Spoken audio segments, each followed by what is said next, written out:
बाजार समिती त्रिभाजनावर पुढील सुनावणी 5 मे रोजी. याचिकांकडे सगळ्यांचे लक्ष लागले.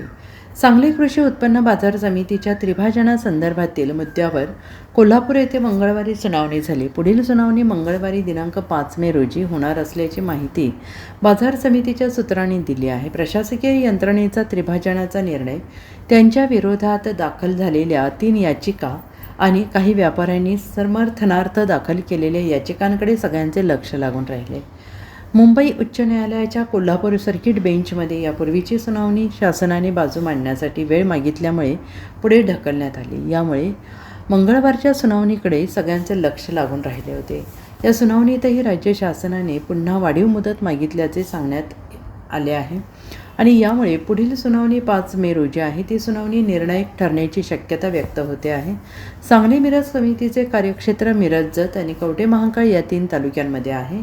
मुख्यमंत्री बाजार समिती योजनेअंतर्गत प्रत्येक तालुक्यात स्वतंत्र बाजार समिती स्थापन करण्याचा निर्णय घेतल्यानंतर जत आणि कवठे महांकाळसाठी स्वतंत्र समित्या स्थापन करण्यात आल्या. मात्र या निर्णयाला विरोध करत ग्रामपंचायती, सोसायट्या, शेतकरी संघटना तसेच विद्यमान संचालक मंडळाने न्यायालयात याचिका दाखल केल्या आहेत. सांगली चेंबर ऑफ कॉमर्सने त्रिभाजनाच्या समर्थनार्थ स्वतंत्र याचिका दाखल केली असून त्यावरही सुनावणी झाली आहे.